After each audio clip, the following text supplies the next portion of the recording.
The smoke alarm almost ruined the surprise. I laughed to myself as I waved a kitchen towel beneath it, trying to stop the loud beeping before the neighbors complained. The chicken wasn't burned. The sauce only boiled over because I had been staring at our wedding photo instead of the stove. 10 years, I whispered. The picture showed two people who looked certain love could survive anything. Back then, Victoria smiled with her whole heart. Back then, she looked at me the way I still looked at her. I turned off the stove and checked the dining table one more time. White candles, fresh flowers, her favorite red wine, a chocolate cake with tiny silver letters that read, "Happy 10th anniversary." It wasn't perfect, neither was I, but every detail carried a piece of my heart. My phone buzzed. A smile appeared before I even picked it up. It disappeared just as quickly. Bank notification. Not her. I unlocked the screen anyway. No messages. No missed calls. The last conversation between us was from 2 days ago. Me. "Will you be home early Friday?" No reply.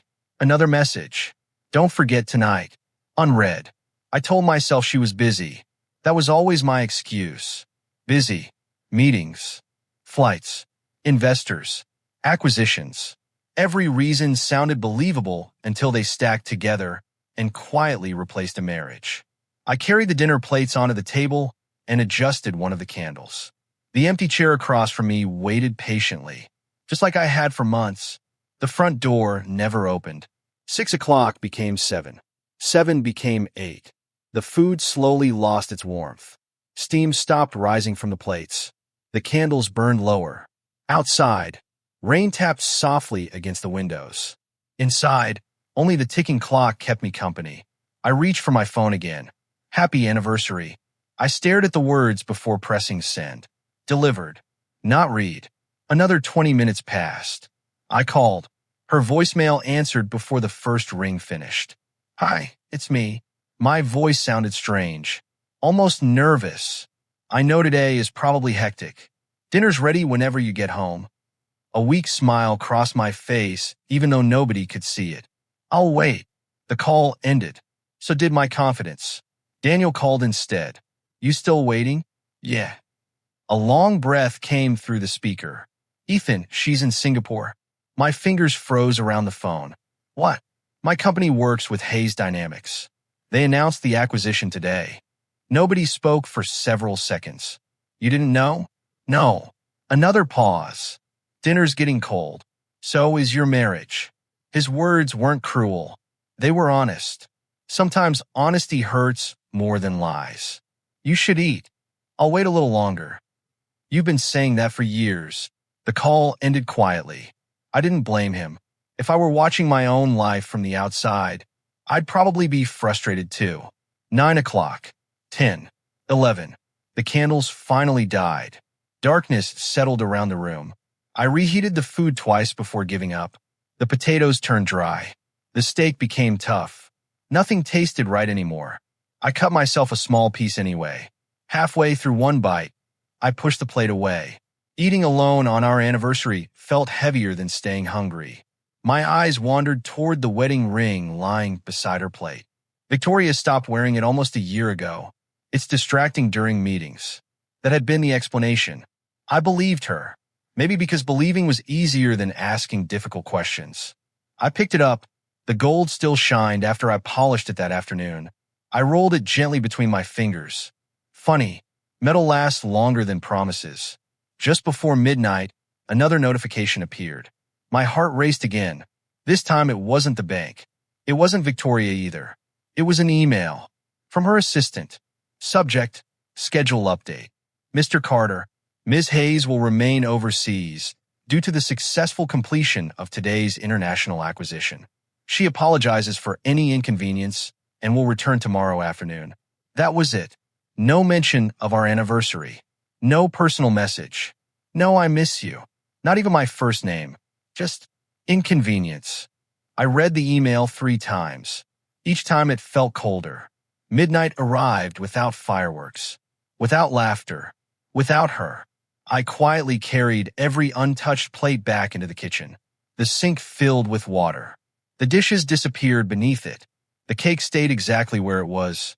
I couldn't bring myself to cut it. Happy anniversary. The words suddenly felt like they belonged to someone else's life.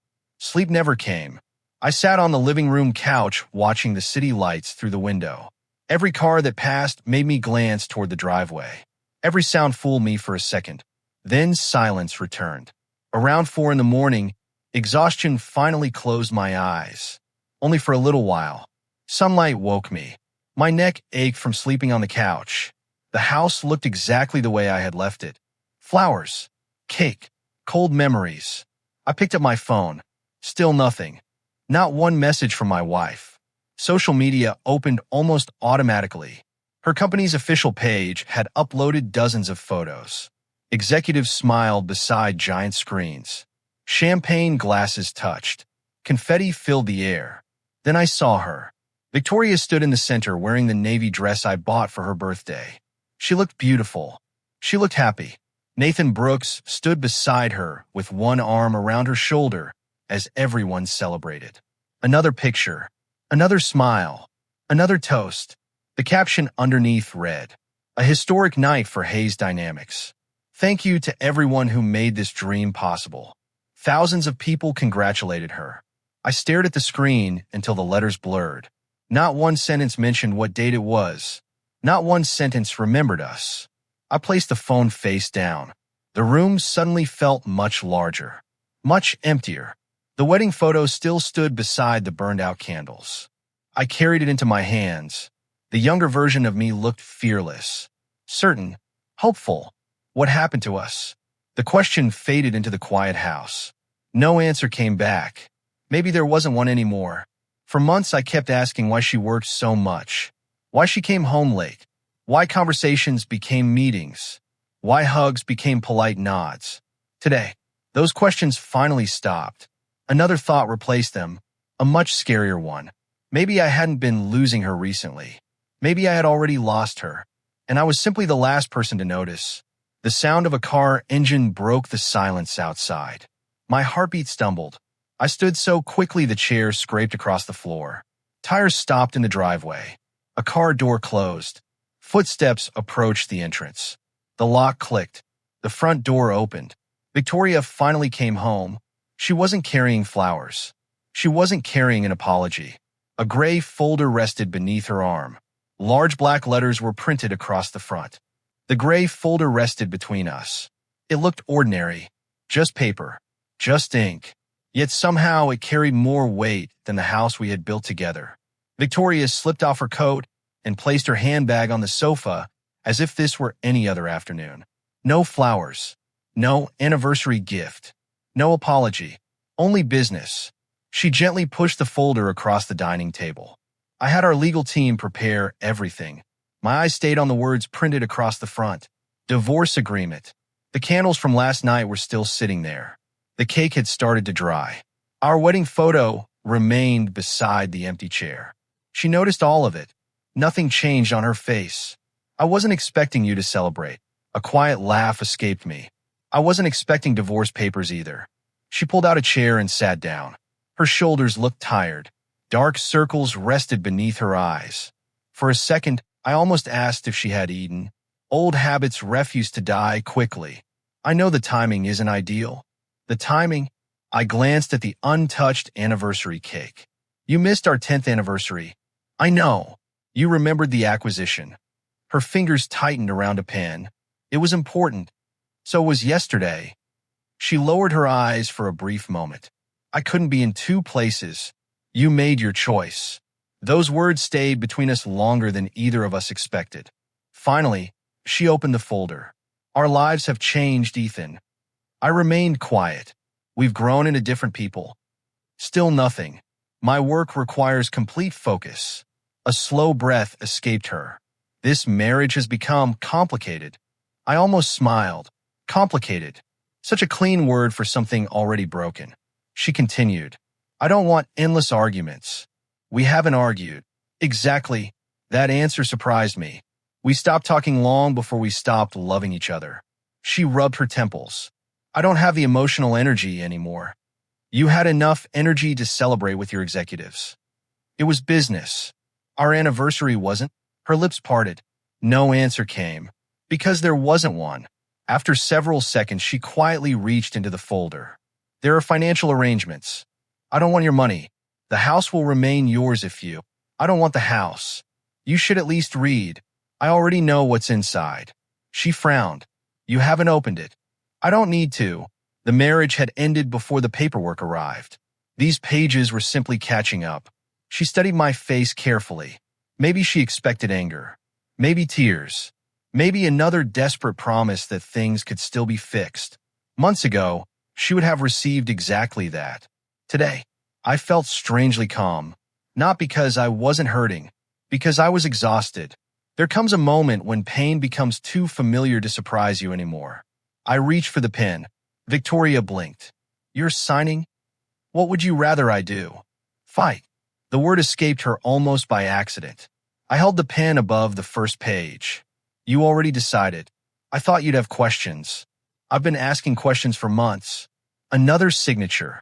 One page finished. She remained perfectly still. You aren't even reading it. I already read the important part. And what's that? You don't want me anymore. The pen moved again. Second page. Third. Fourth. Every signature felt less like losing my marriage and more like accepting the truth. When I finished, I closed the folder and pushed it back toward her. Her hand didn't move. Instead, she stared at my name written neatly across every page. That was fast. You've been leaving this marriage one meeting at a time. I stood from the table. I'm only leaving on paper today. She watched me walk upstairs. No footsteps followed. The bedroom looked exactly the way it always had, except now I noticed things I had ignored. Her side of the closet overflowed with business suits. Mine occupied one small corner. The bedside table on her side held business books. Mine still held the novel I started 6 months ago. The bookmark hadn't moved. Neither had we. I opened the closet. One suitcase. That was enough. Clothes. A few family photos. My sketchbook. Laptop. Passport. Nothing else mattered. The shelves slowly emptied. The closet suddenly looked much larger. Strange. Removing my belongings made the room feel more honest. Victoria appeared quietly in the doorway. You don't have to leave today. I folded another shirt. The papers say otherwise. You could stay until you find somewhere. I already have somewhere. Daniel? I'll figure it out. She leaned against the doorframe. You aren't making this difficult. I zipped the suitcase halfway. Haven't we made things difficult enough already? She opened her mouth. Closed it again. There was nothing left to defend. Downstairs, I picked up my phone. One last task. Her contact remained at the top of my favorites. A smiling picture from years ago filled the screen. Vacation. Beach. Sunset. She wore the wedding ring that day. Delete contact. The confirmation window appeared. My thumb hovered over it. 10 years together. One touch could erase her number. Not the memories. Not the love. Just the habit of waiting. I pressed it. The screen refreshed. Her name disappeared. So did the hope that my phone might suddenly light up with an apology. The front door waited only a few steps away. My suitcase stood beside me. Victoria stayed near the dining table. The divorce folder remained exactly where I had left it. So, her voice barely rose above a whisper. This is goodbye. I glanced around the house. The walls remembered birthdays, Christmas mornings, movie nights, dreams whispered after midnight. None of those memories belong to the people standing here now.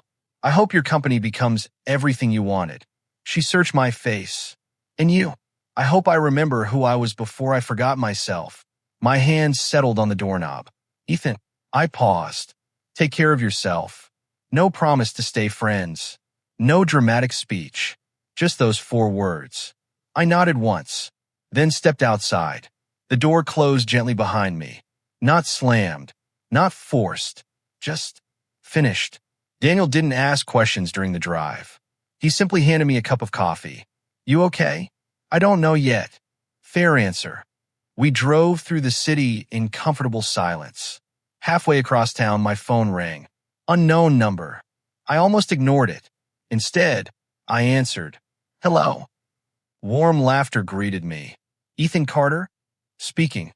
Emma Collins. A real smile reached my face for the first time in days. It's been too long. It has. I heard you're available. News traveled quickly. I'm opening a new architecture division. She didn't waste time. I need someone I trust. I stared through the windshield. Construction cranes stretched across the skyline. Buildings waiting to be designed. Dreams waiting to be built. You still sketch every night? I never stop. Then stop hiding. Her words landed exactly where they needed to. Come work with me. I'll make you director of design. I haven't worked professionally in years. I've seen your private projects. A soft laugh followed. You've been wasting your talent. I looked down at my sketchbook resting beside the suitcase. The future suddenly felt unfamiliar. Not frightening, just open. I'll be there Monday. Good. The call ended. Daniel grinned. That sounded important. It might change everything. Exactly 1 week later, somewhere across the city, Victoria reached for her phone between meetings. Without thinking, her thumb moved toward the favorites list. A habit built over 10 years. She stopped. My name wasn't there. She searched again. Nothing. Another search. Still nothing. The room suddenly felt much quieter. Only then did she realize I hadn't just signed the divorce papers. I had finally stopped waiting for her to call. The conference room fell quiet the moment my design appeared on the giant screen. A curved glass tower rose beside a river, blending nature with modern architecture. Every line on the blueprint carried months of sleepless nights and years of forgotten dreams. Nobody spoke. Emma slowly smiled. I knew they'd react like this. One of the judges stood and walked closer to the screen. This doesn't look designed. He traced a finger along the image. It feels alive. My hands rested inside my pockets, but my heartbeat refused to stay calm. For years I had hidden behind someone else's success. Now my work finally had my own name attached to it. The applause lasted longer than I expected. Emma lightly bumped my shoulder. You earned every second of that. I almost forgot what this feels like. You didn't forget. She folded the presentation folder and handed it back to me. You only stopped believing anyone wanted to see it. Those words stayed with me long after the meeting ended. 3 months had passed since I left my marriage behind. Life wasn't magically perfect. Some mornings I still reached for my phone before remembering there was nobody waiting on the other side. Some nights I still dreamed about home. Then I woke up and realized peace can sometimes feel lonely before it feels comforting. Emma never treated me like someone who needed saving. She treated me like someone whose talent had been ignored. Our office overlooked the city skyline. Every new project felt like another brick rebuilding my confidence. You've changed this company already. She dropped another file onto my desk. The city wants proposals for the Riverside Cultural Center. I opened the folder. This project is enormous. Exactly. She folded her arms. I trust you. Such simple words. Yet I couldn't remember the last time someone believed in me so easily. The next several weeks disappeared inside sketches, meetings, and construction models. Coffee became breakfast. Blueprints became bedtime reading. Strangely, I loved every exhausting minute. Not because the work was easy, because it reminded me who I had been before I started sacrificing every dream for someone else's future. One afternoon, Daniel walked into my office carrying 2 coffees. The famous architect. I laughed. I'm not famous. Give it another month. He sat across from me. You look different. I've been sleeping. No. He pointed toward my face. You're smiling without forcing it. That observation caught me off guard. Maybe he was right. Maybe healing doesn't arrive with fireworks. Maybe it quietly changes the way your face rests when nobody is watching. Across town, another office faced a very different morning. I only learned about it later.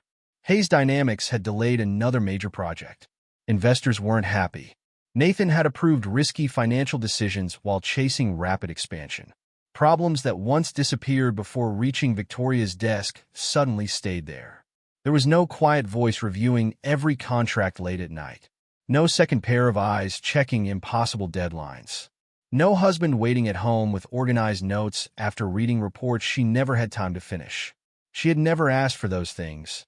I had simply done them because I loved her. A week later, my phone buzzed during lunch. An unknown business number. I answered after a moment. Ethan? Victoria's voice sounded unusually careful. I need something. I leaned back in my chair. What is it? There was an old bridge proposal. I remember. I can't find your design notes. They're probably archived. I've searched everywhere. I took a slow breath. They weren't company property. A pause settled between us. I created them at home. I thought. You thought I just appeared after dinner every night. Another quiet moment passed. I spent years helping with those projects. I know. The words arrived softly. No argument. No defense. Only 2 words. Too late. I'll figure something out. I'm sure you will. The call ended there. Short. Professional. Strangely distant. That evening, I opened an old storage box while unpacking my apartment. Inside were dozens of notebooks. Every page held ideas I had once developed for Victoria's company. Emergency solutions. Cost-saving plans. Design improvements. None carried my signature. I never wanted recognition. Watching her succeed had once been enough. Now those notebooks felt like letters written to someone who never knew they existed. I quietly closed the box. Some chapters deserved to remain closed. Another month passed. The Riverside Cultural Center competition reached its final stage. Architects from around the world submitted designs. Emma gathered the entire team inside the conference room. This is it. A large envelope rested on the table. She smiled toward me. Open it. My fingers carefully broke the seal. The first line almost stopped my breathing. First place. Nobody waited another second. Cheers erupted around the room. Someone hugged me. Another teammate clapped my back. Emma laughed louder than everyone else. I told you. She pointed toward the letter. Read the rest. My eyes continued moving. International press coverage. Government approval. Construction contracts worth hundreds of millions. My design would become the city's newest landmark. For years I had watched someone else stand beneath bright lights. Today, the spotlight finally reached me. News spread quickly. Television interviews. Magazine articles. Professional invitations. Everywhere I turned, people wanted to hear the story behind the architect who had suddenly appeared. Nobody knew I had been working quietly all along. One rainy evening, curiosity got the better of me. I searched Hayes Dynamics online. The headlines had changed. Executive decisions questioned. Major investors demand answers. Expansion delayed. The company wasn't collapsing, but the cracks were finally visible. I closed the page.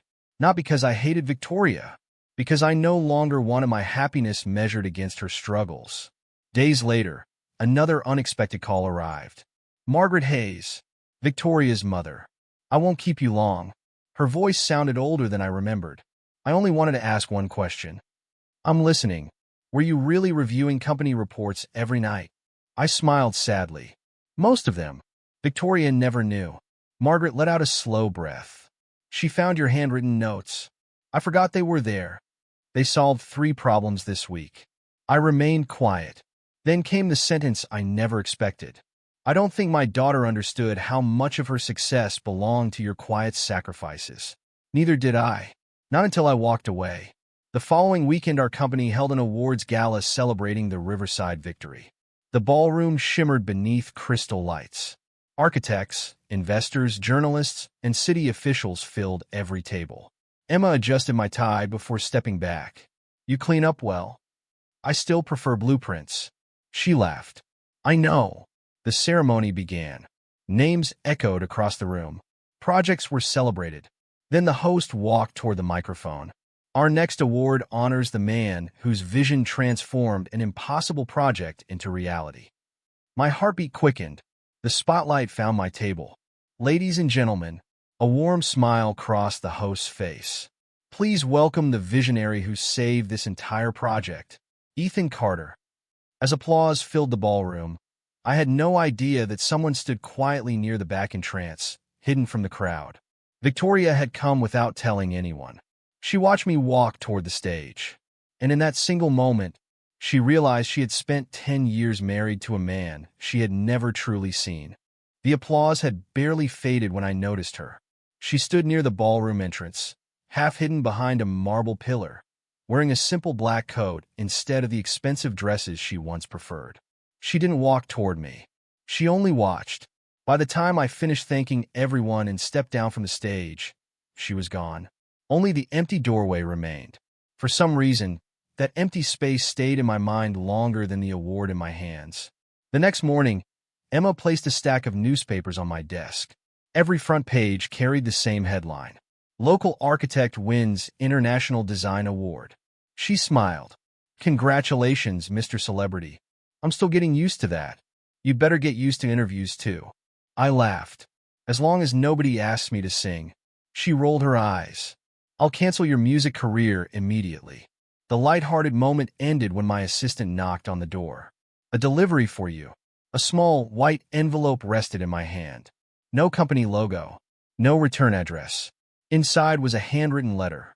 Not an email. Not a legal document. Real paper. Real ink. The handwriting was painfully familiar. Ethan, I don't know if you'll read this. Maybe I don't deserve that much. I spent years sending short messages because I believed work mattered more than words. Today I finally understand why you always wrote complete letters on birthdays and anniversaries. They carried your heart. Mine carried schedules. I'm sorry, Victoria. I folded the letter carefully. No anger. No satisfaction. Just a strange sadness. Some apologies arrive only after there is nothing left to repair. The letters kept coming. One every week. None of them begged. None of them made excuses. They simply told the truth she had hidden from herself. Sometimes she wrote about memories. Sometimes about regrets. Sometimes about ordinary things she had never noticed before. The empty chair at breakfast. The untouched side of the bed. The quiet apartment after midnight. I read every letter. I answered none. Daniel visited one Saturday afternoon carrying pizza. He noticed the growing stack of envelopes beside the bookshelf. You still haven't replied? No. Planning to. I took another slice. I don't know. He nodded slowly. You're not punishing her. No. Then why stay silent? I stared through the apartment window. Because silence is finally telling the truth. He didn't argue. He understood. A month later, Margaret called. Her voice sounded weaker than before. Could we meet? We chose a small cafe near the river. The same neighborhood where Victoria and I had spent countless weekends during our first years together. Margaret wrapped both hands around her coffee cup. I owe you an apology. You don't owe me anything. I do. She looked out the window before continuing. When Victoria was little, I told her something almost every day. I waited. Feelings can wait. Success can't. Her eyes filled with regret. I thought I was making her strong. A bitter smile crossed her face. I never realized I was teaching her to ignore the people who loved her. The words settled quietly between us. She wasn't always like this. I know. She loved you. I know. Margaret lowered her head. But she never learned how to protect love once she had it. Neither of us touched our coffee again. A week later, the business news exploded. Every television channel covered the same story. Nathan Brooks had secretly approved risky investments while hiding financial reports from the board. Several executives stepped forward. Internal emails became public. Recorded meetings surfaced. The company launched a full investigation. I watched the broadcast from my office. Emma crossed her arms beside me. So that's why everything collapsed. It explains a lot. He manipulated everyone. I shook my head slowly. No. Emma glanced toward me. He manipulated situations. I turned off the television. But nobody forced Victoria to stop listening to the people who cared about her. That choice had always belonged to her. Another letter arrived. This one was shorter. Nathan lied. I know that now. But the biggest lie was the one I kept telling myself. That work was stealing you away. It wasn't. My choices did. I read those lines several times. Then placed the letter beside the others. Truth doesn't erase damage. It only explains how it happened. Autumn arrived. The trees outside my apartment turned golden. Life settled into a peaceful rhythm. Work, friends, quiet evenings, simple happiness. Then one rainy night, the doorbell rang. I wasn't expecting anyone. When I opened the door, Victoria stood beneath a black umbrella. Rainwater slid from her coat. She looked thinner.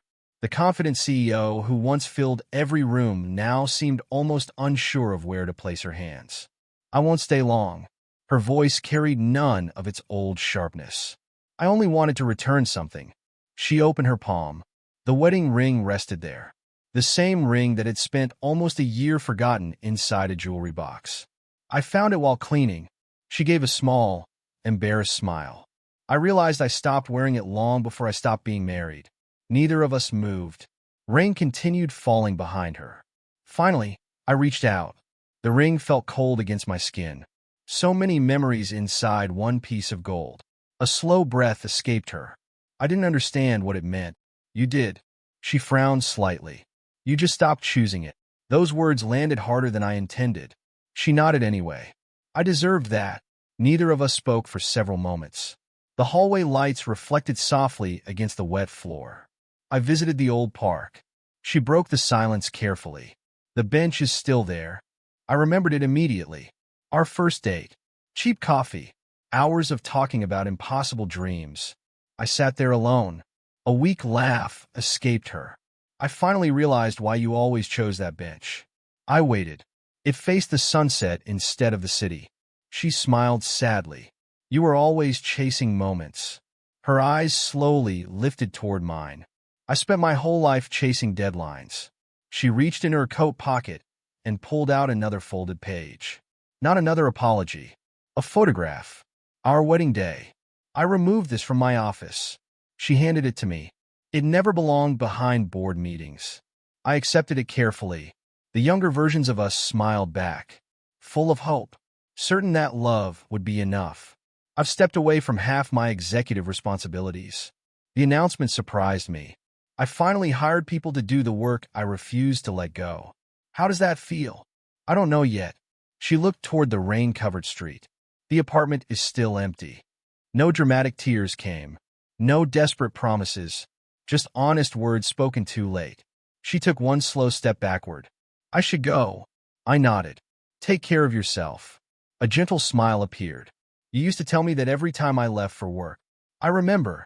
She turned toward the elevator, then stopped. Without facing me, she quietly spoke one last time. "I finally became the wife you deserved." Her shoulders trembled slightly.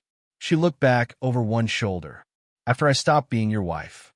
The elevator doors closed. I stood there holding the wedding ring in one hand and the old photograph in the other, knowing that forgiveness had found its place inside my heart. But some roads, once left behind, were never meant to be walked again. The invitation arrived on a quiet Monday morning. A thick white envelope rested on my desk before I even finished my first cup of coffee. Emma leaned against the doorway with a smile. "Looks important." I opened it carefully. Inside was a formal invitation embossed in silver. The National Rebuild Foundation proudly invites Ethan Carter to receive the Humanitarian Design Award for creating communities that gave families hope after disaster. I read the words twice. Architecture had once been my forgotten dream. Now it had become my purpose. Emma crossed the room and lightly tapped the invitation. "I think someone deserves a new tuxedo." A laugh escaped me. I was hoping the old one still fit. "I've seen the pictures from 10 years ago." She folded her arms. "It definitely doesn't." 1 year. That was how long it had been since I signed the divorce papers. 12 months earlier, I had walked away carrying one suitcase.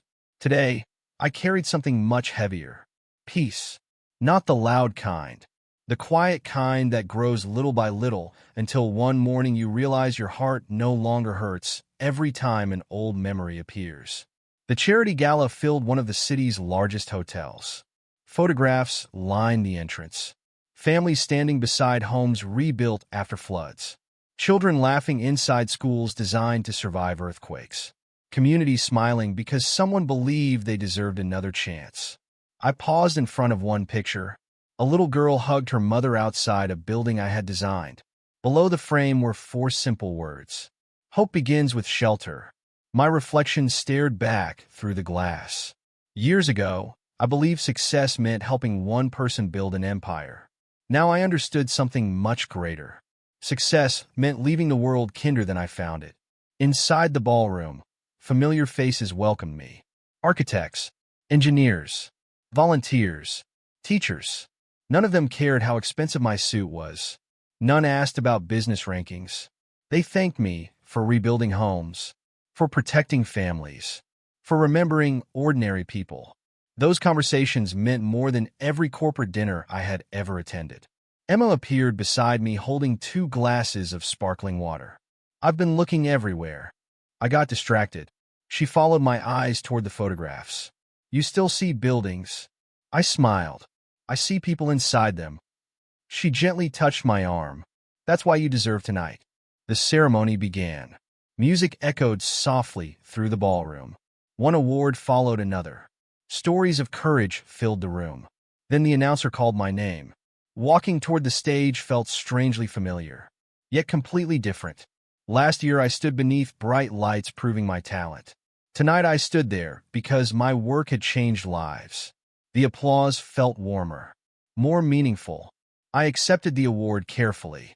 The crystal reflected dozens of tiny lights. I stepped toward the microphone. "My name is Ethan Carter." The room became still. A building is never just concrete and steel. I paused. It's where birthdays happen, where children learn to walk, where families laugh after difficult days. My voice remained calm. If my work gave even one family another beginning, I looked across the audience. Then every long night was worth it. The applause returned. Longer this time. I stepped away from the stage carrying the award against my chest. During dinner, I noticed a familiar figure across the ballroom. Victoria. She wasn't seated with executives. She sat quietly among the charity sponsors. No expensive jewelry, no confident speeches, no crowd surrounding her.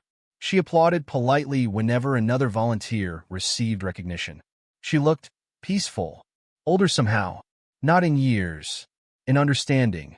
Our eyes met only briefly. She offered a small smile. I returned one just as gently. Nothing more. Later that evening, I stepped outside for fresh air. The city lights reflected across the river. Cool wind carried the sound of distant traffic. Footsteps approached behind me. "I was hoping you'd still be here." Victoria stopped a few feet away. She respected the distance. "I won't keep you long." "I know." She looked toward the water. "You've changed."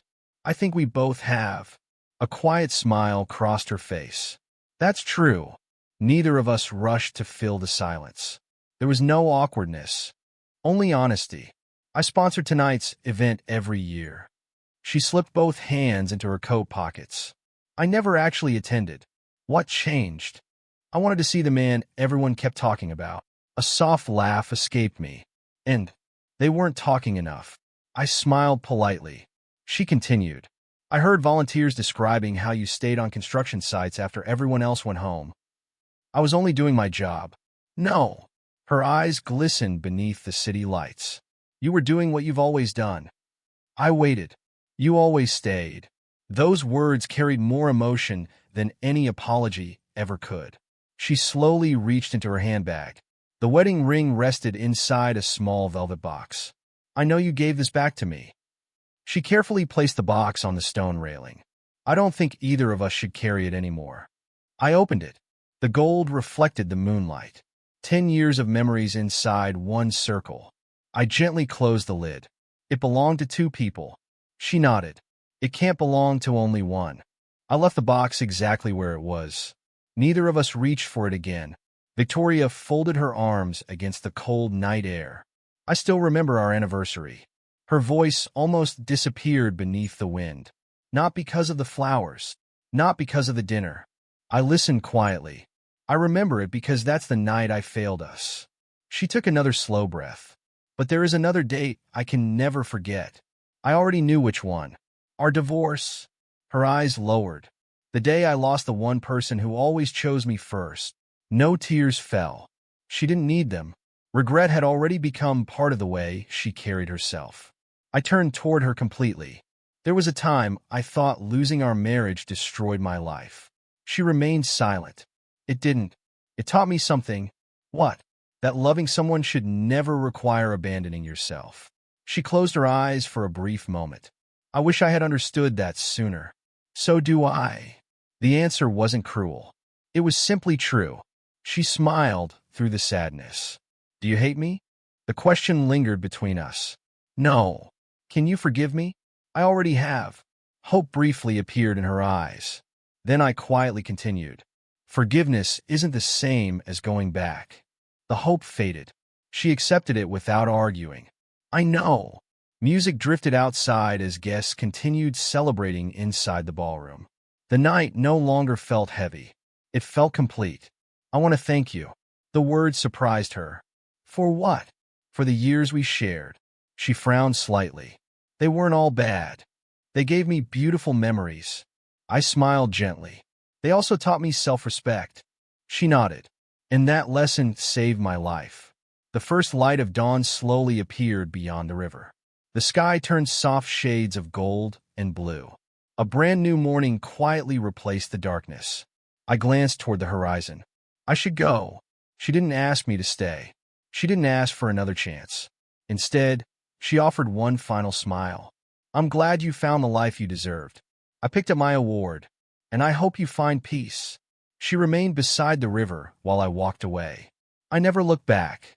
I didn't need to. Some endings don't ask for another chapter. They simply become the beginning of a better one. The divorce date would always remain in Victoria's memory because it marked the greatest mistake of her life. It would always remain in mine for a different reason. It marked the day I finally chose myself. As the sun climbed higher above the city, I stepped forward with steady confidence, leaving the past where it belonged and carrying only the future waiting ahead.